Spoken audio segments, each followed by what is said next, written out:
Hari ini kita kat Legoland Johor Bahru. Tapi bukan sekadar nak main ride je tau korang. Kita nak share 3 secret tips yang boleh jimat masa dan duit korang bila korang datang sini. Dan lepas itu, kita nak bawa korang makan roti canai yang paling padu kat JB ni. Rumah Singgah Roti.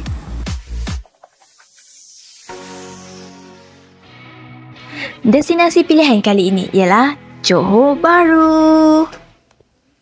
Untuk tips yang pertama, korang boleh parking kat sini. Mall of Mandini ni korang Google je dekat Google. And then sini korang daripada jalan raya korang pergi kat sini.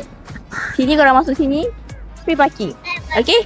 Free parking tak kisah berapa lama. Tapi this benefit dia jauh sikit je. Tak jauh sangat pun korang. Jauh sikit je daripada Legoland punya entrance. Dari eskalator ni korang just straight je. Tapi sambil-sambil tu korang boleh singgah mana-mana kedai dekat sini untuk makan berat atau ringan. Oh, kalau korang terlupa bawa apa-apa barang yang penting, kat sini pun boleh beli. Oh, kalau nak makan ringan-ringan jimat, sini saya suggest ada big supermarket. Belilah kuda-kuda dekat situ. Lebih murah berbanding dalam Legoland. Tada, dah sampai entrance Legoland. Jom kita security check dulu. Ni laluan dari car park Legoland, tapi kena bayar. Ini pula tempat kaunter untuk korang beli tiket secara walk-in.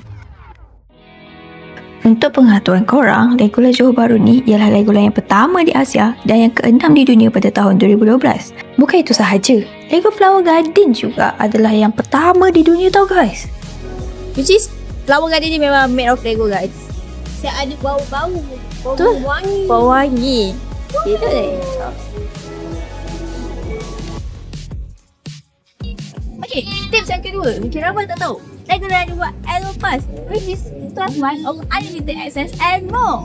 Harga untuk dewasa adalah 199, makanan untuk budak-budak 169 sahaja. Berbaloi ke Miza? Berbaloi sangat. Jadi kurang apa lagi? Ambillah Elo Pass daripada one day tiket je. Korang boleh bayar 1 tahun kot. Balik sekolah, cuti sekolah, balik kerja, cuti sel. Nak lepak dengan kawan? Datang je Legoland. Nak lepak dengan bapak-bapak? Datang Legoland. Lepak dengan adik-adik? Legoland. Apa lagi korang? Jom. Okay, sekarang kita berada di Legoland Dinner. Jom kita naik. Tips ketiga, strategi main ride. Korang jangan terus serbu depan. Kita main dulu ride dekat area Kingdom. Lepas itu, baru kita main pula ride dekat dengan beginning area.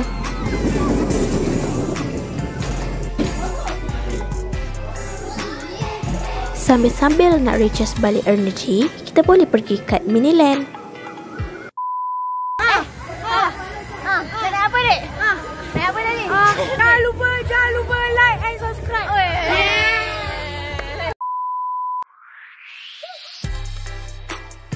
Lepas selesai main di Castle, sekarang kita akan pergi ke Land of Adventure. Kita akan main basah-basah ni dulu. Nanti kita keringkan baju dengan main ride yang lain. Sekarang kita akan berak ke Lego Technic pula. Kita akan main roller coaster yang paling menakutkan orang kata. Tengok kosong. Nampak tak percaya kan tips ni?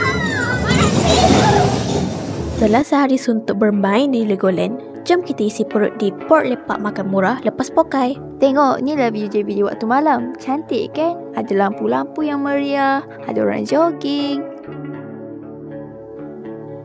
Sekarang kita dah sampai. Okay korang, so kita dah habis main Legoland kita di puas-puas. Sekarang lapar. Apa kata kita makan dekat Rumah Singgah Roti di tengah-tengah JB ni. Kita makan roti canai dia. Diorang kata roti canai dia sedap. Jom kita try. Wah, cantiknya decoration kedai ni. Boleh OOTD ni.